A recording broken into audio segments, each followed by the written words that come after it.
For some reason, Kyler Murray has become one of the most undervalued assets in the Dynasty community. Just last September, he was going off the board at quarterback 6, going at the 1-2 turn in startups, and fast forward a year, he is now quarterback 15.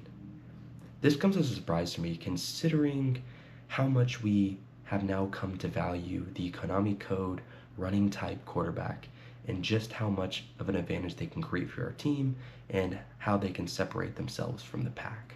Guys like Lamar Jackson, Josh Allen, Jalen Hurts, Jaden Daniels, these guys offer the combination of a high ceiling and a safe floor on a week-to-week basis. So let's take a look at some data I put together. We're looking at a graph here where we're taking all of the relevant quarterbacks, rushing points per game in fantasy over the course of their career, and comparing them from highest to lowest. So as we look at the top tier, we see Lamar Jackson, we see Josh Allen, we see Jaden Daniels, we see Hurts, and then if you go down a tier, we see Kyler Murray in a tier all by himself. Now while Kyler isn't in tier 1, he is very, very close to it. He has shown to match or better some of the best fantasy points per game seasons that some of these top tier guys have. For example, in 2020 and 2021, Kyler finished with 23.7 points per game and 21.5 points per game. Those are good for 2 quarterback 4 finishes, 2 top 5 seasons in fantasy points per game. This is simply heights that very few QBs reach and a ceiling that not many guys in Dynasty have. While acknowledging that the fact that Kyler hasn't reached any of these marks in the last 3 years would be malpractice of me, so I'll put that out there. However, Kyler has never averaged lower than 17.5 points per game. That's a pretty darn high floor, and he's going off the board at quarterback 15.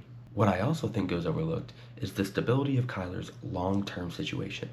He is currently under contract for a long, long time. The Cardinals just paid him a couple years ago, and they cannot get out of that deal. Kyler is a very, very solid NFL quarterback, and they have shown that they are willing to put the pieces around him to help him succeed. They drafted Marvin Harrison Jr. with the number 4 overall pick in the 2024 NFL Draft, the generational, hopeful wide receiver out of Ohio State. They extend Trey McBride to a 4-year, $76 million contract, showing that they want him there long-term with Kyler Murray. And at the same time, he has James Conner and Trey Benson ready to take over when Conner's done in the backfield. I am a believer in just how high the ceiling can be for Kyler Murray. We've seen it already. We don't have to hope for it. We don't have to imagine it. We have seen Kyler fall into the end zone 11 times and hit double-digit rushing touchdowns, which usually leads to a Konami Code elite quarterback season at the position. I am a believer in just how high the ceiling can be for Kyler Murray.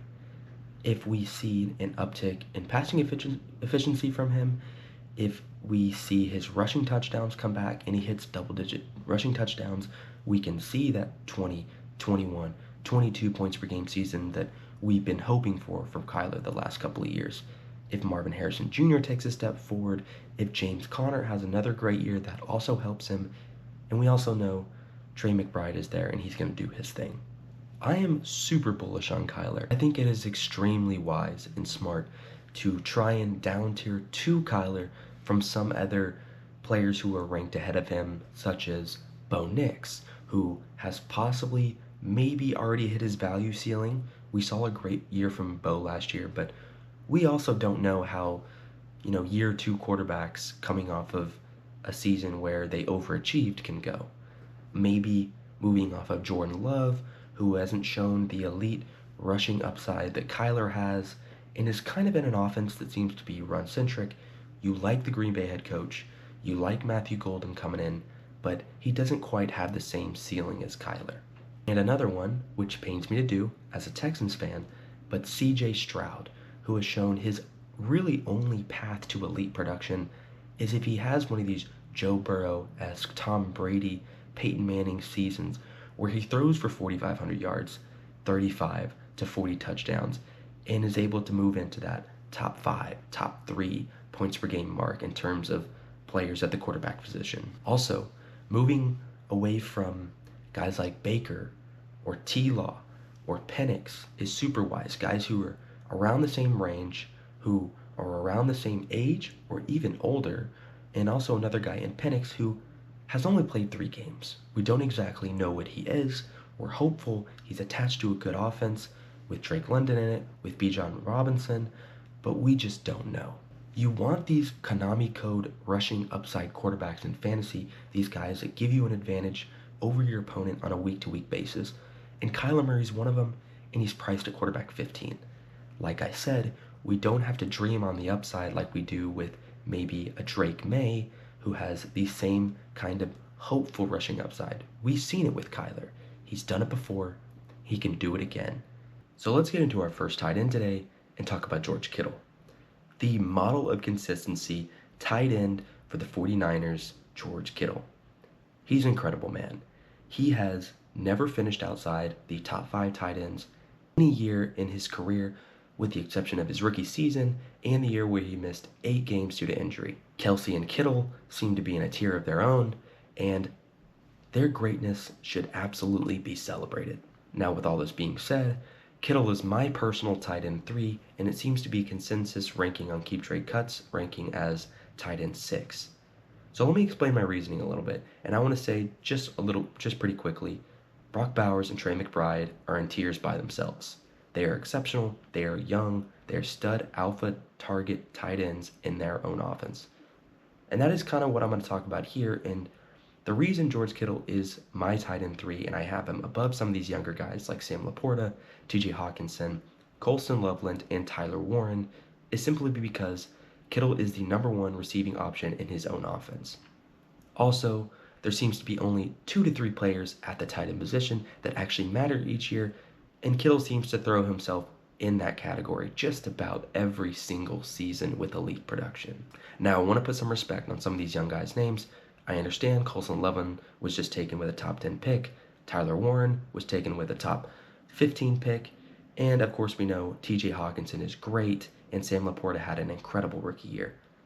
But a reason why I have some of these guys lower is because tight ends that aren't the alpha in their offense can be quite volatile.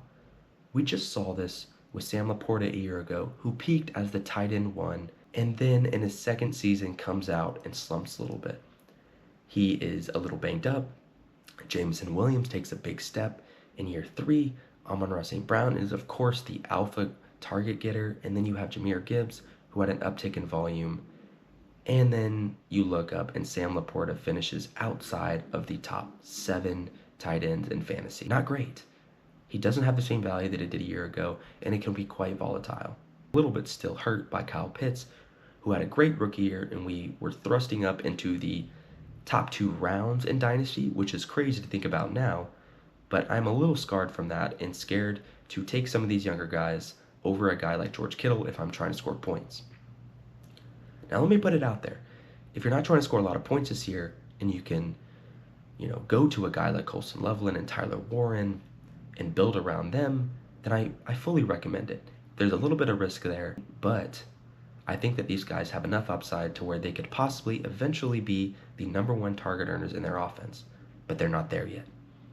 Now let's look at another example in Dalton Kincaid, taken in the first round by the Bills just a couple of years ago, inside the top 25, and really to this point has not done much in that Bills offense, has failed to become the alpha like everybody thought he would, and has been overtaken by a 5th round slot receiver as the supposed alpha in the Buffalo offense. Pretty disappointing.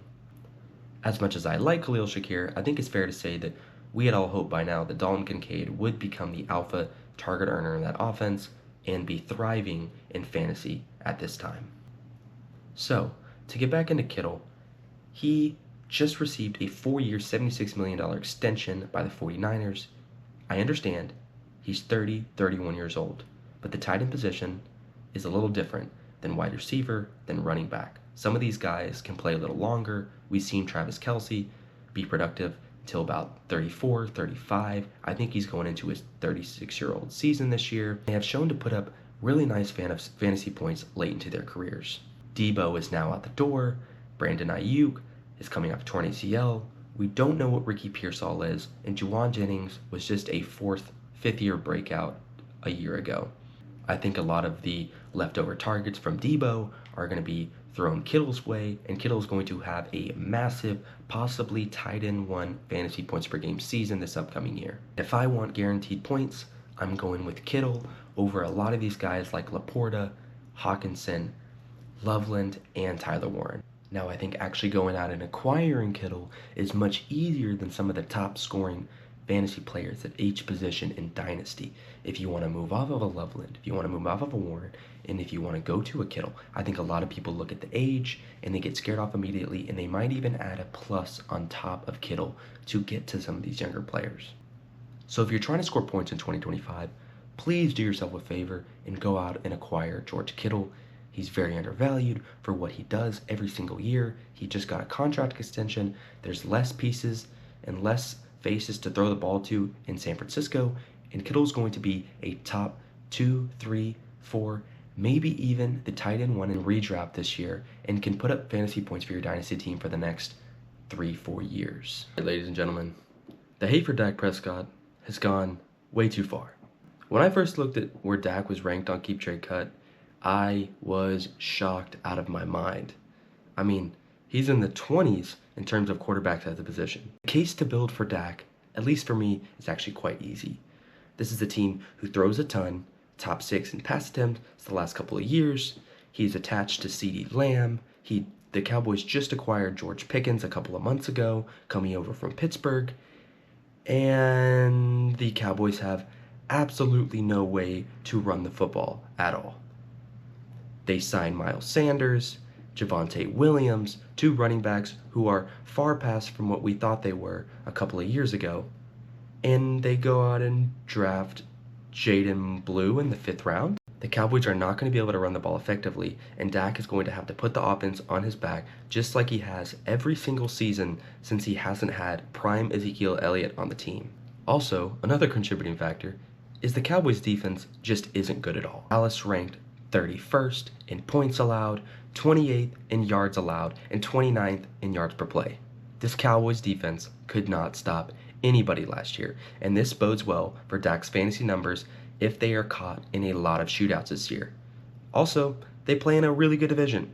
They are going to play the Eagles twice a year, they are going to play the Commanders twice a year, and they actually get 2 games versus the Giants, which I would say contributes to Dak's output and fantasy numbers increasing.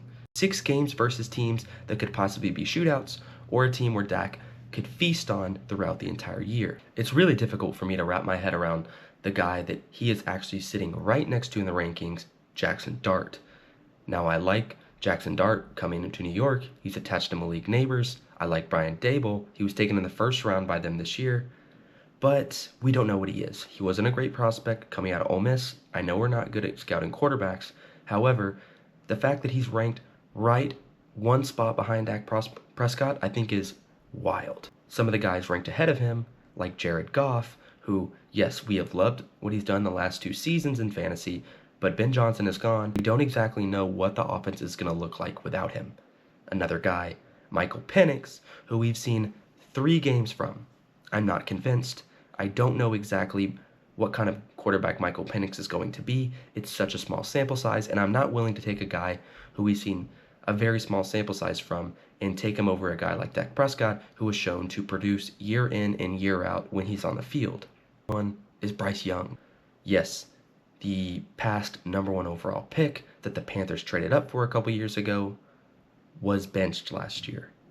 I liked what he did in the second half, but we have seen, once again, a small sample size from a guy who is going ahead of Dak Prescott.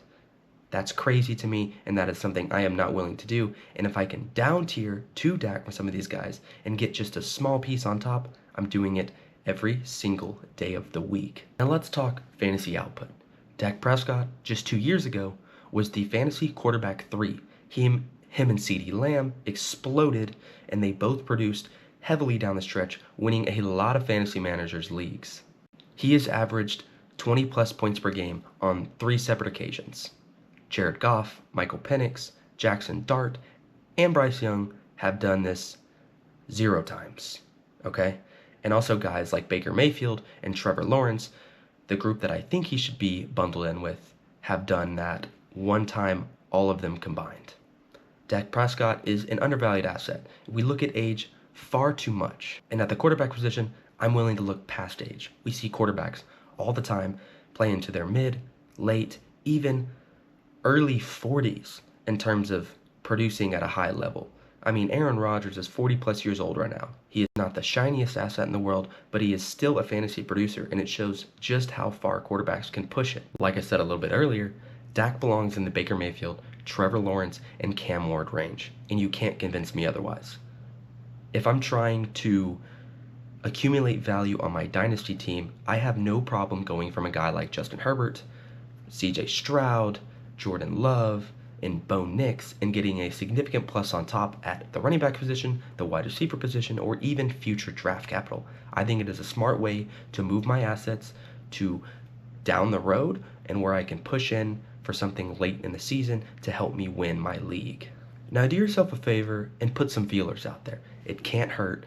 Dak is also a very stable asset. He is tied to the Cowboys for the next 4 years. He is owed over $240 million, attached to one of the best wide receivers in the NFL. He could be attached to George Pickens if they get extended. They are going to add assets in the draft in the coming years, especially at running back and maybe even at receivers if they don't retain George Pickens. And Dak Prescott is a guy that is just easy to bet on for the next couple of years. Remember, we play in 3-year windows, and Dak Prescott is as good of a bet as anybody in the game. Now, this next player is going to be a bit of a weird one, and we're going to talk about Mark Andrews. I will admit, last year was a little bit hard to figure out.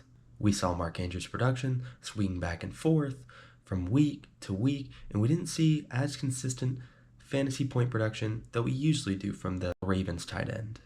However, I think one thing that goes very overlooked is a severe ankle injury that he sustained the year prior.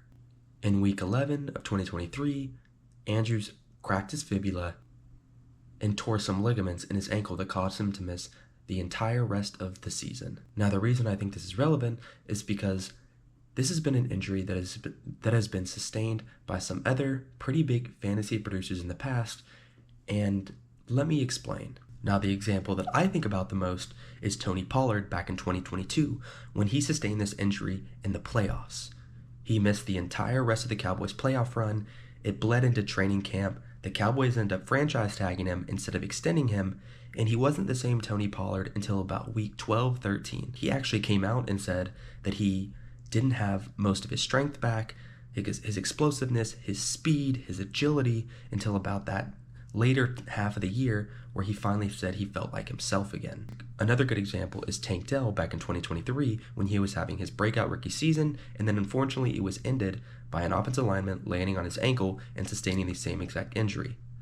He unfortunately is going to miss all of this upcoming season due to another severe leg injury, but I just thought I'd throw that out there. But the most recent one has to be Isaiah Pacheco, who sustained the exact same injury last year and didn't come back until the later half of the season and into the playoffs. We saw Isaiah Pacheco's numbers dip significantly. He didn't look like himself, and it looked like his explosiveness was completely zapped from the injury.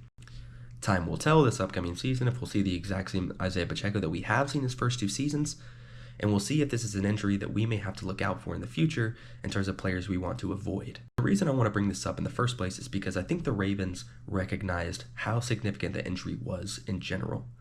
Snap share really fluctuated a lot during the season, and we saw Isaiah likely kind of get a bigger role throughout the entire season. Now, some interesting numbers that I found was from weeks 1-9, Andrews averaged about 55% of the snaps, and then after that, he averaged about 67%. In those splits, he averaged 8.5 points per game compared to 14 points per game.